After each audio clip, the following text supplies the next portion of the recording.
Now, over 65 million people all around the world have fallen in love with the musical Mamma Mia. It's here in Belfast for a couple of weeks and it runs at the Grand Opera House through until the 26th of November. Daniel Crowder is playing the part of Harry, and Daniel joins us now on the line. How are you today? Good afternoon, Robin. I'm really well, thank you. How are you? Very well, thank you. So are you looking forward to playing Belfast then?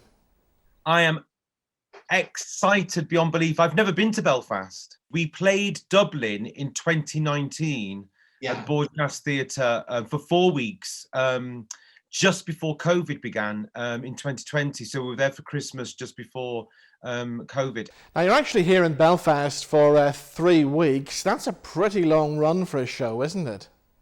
It is. We sort of normally do about 2 weeks in a venue, but they pack out these theatres, and I know that the Grand Opera House is a really beautiful theatre. I've heard so much about it, and like you say, tickets are selling like hotcakes. I tried to get my friends some tickets for the Saturday afternoon, one of the Saturdays, and it's just heaving. So it's really good buzz for us, knowing that we're playing to these full houses, and the audiences just own this show. They love this show so much, and so I'm really excited about bringing it over.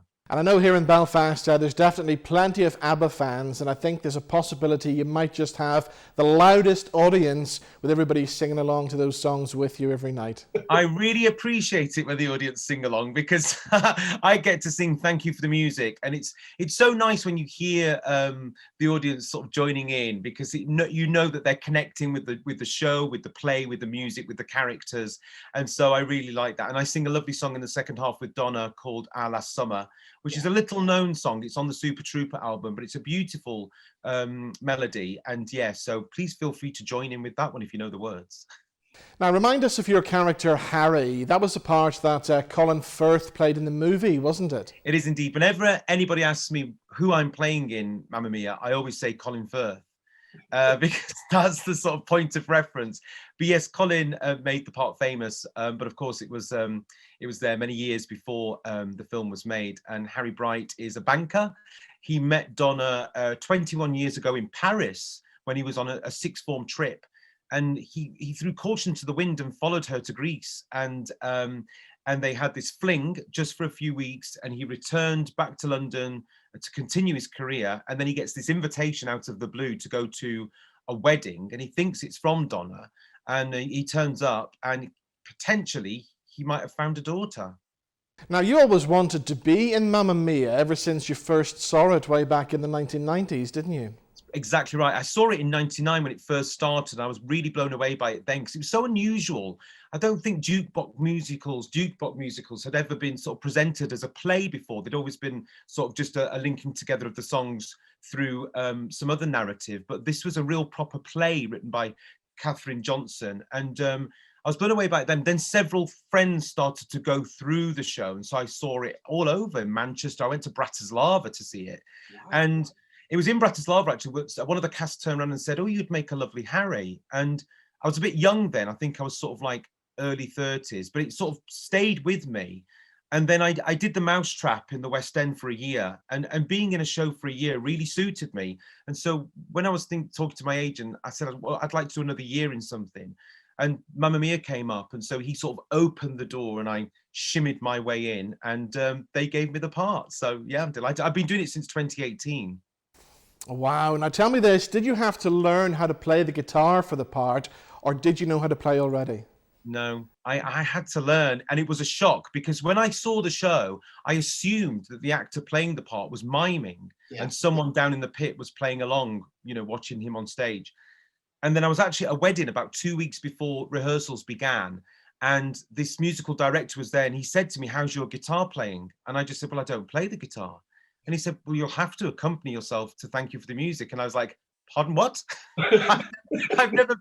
I've got no aptitude for the guitar whatsoever. However, during that rehearsal, that very first rehearsal process, I learned how to play 16 chords on the guitar. And yes, it was pretty terrifying. I'm still a bit rusty, but the way I square it, Robin, is the fact that Harry hasn't played the guitar for 21 years. Yes, exactly. Yeah. So if I hit a few bum notes, it's absolutely fine. Now, what about a favourite moment in the show? What's your favourite bit?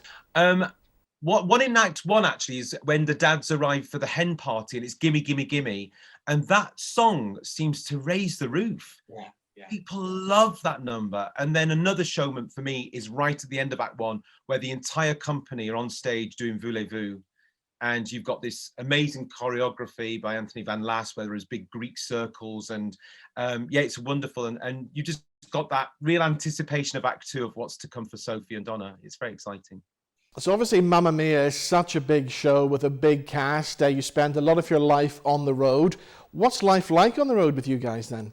It's been, I mean, I've toured before. This is the longest tour I've done. When I first started, we went international, which was wonderful. So we did Toronto and lots of places in the Far East, and we were put up in hotels.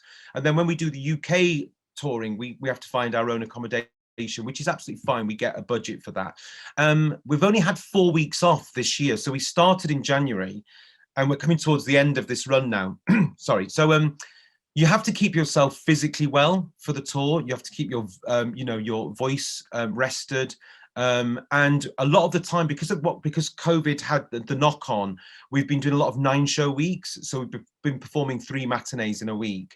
In fact, in Belfast, fortunately, we're just doing 8-show weeks because it's a lot easier to do 8 shows in the week. But what's the plus side of touring is getting to see some amazing places. So we've been to 21 cities and towns on this tour, and we've gone the length. Like I said, we started in Plymouth, we've been up to Aberdeen, we've been to Llandudno, we're coming across to Belfast, and all the sort of English towns and cities too. So I've been to places like Norwich, for example. I didn't think Norwich would be so charming, but it's absolutely stunning. Yeah. Really beautiful. And now I'm in my hometown of Sheffield, and I've got people in all the time, so it's really wonderful. I've been reconnecting with school friends, and yeah, it's fantastic.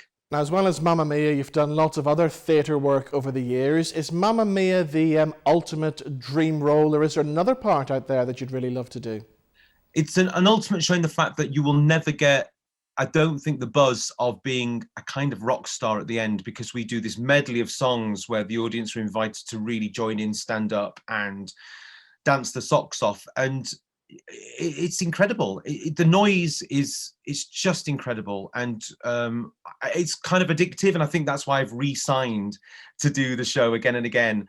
Hot news, I am hanging my guitar up on New Year's Eve. It will be my last one. Yes, because I feel like I've come to the end of a very happy journey. Yeah. Yeah, it's really exciting. As far as future roles are concerned, I mean, this is actually only my 3rd musical in my career, and I've been doing this for about 27 years. So I would quite like to do more musical theatre, but I think I'm ready for a play that might have a settee that I can sit on for a bit, some furniture. Sort of setting, something a bit more naturalistic than a Greek island, but who knows? I always go with whatever I'm offered, so we'll see. Now, you mentioned The Mousetrap there, which is a great Agatha Christie play, isn't it? It is, and that has a settee. So very useful. Yeah, it's set in Monkswell Manor, and I played that in 2014 for 12 months, and I had such a lovely time. I remember being asked if I'd consider it when I was a younger actor, and I sort of dismissed it because it'd been on for so many years. I thought, why would I want to do that? And then when it came around again, I was a bit older to play Giles Ralston, the husband in the plot. I went to see it, and I actually read the play, and the play's fantastic. I mean, obviously, she's a fantastic writer. She's an amazing writer. So it was a no-brainer for me. And we had a lovely company. There was 8 of us in the cast, and I had a great time. It was a really special time, that. Now, tell me about some of the TV work that you've done, because you've been in Corrie and in EastEnders as well, haven't you? I've done the soaps, so yes, the Corrie, EastEnders, Doctors, Casualty, Holby City, all the regulars that an actor goes through. I had, not to be too graphic, but I was an ice dancer, not skater, in Holby City, and I had an ischemic bowel. So that had to be operated on, which was fun.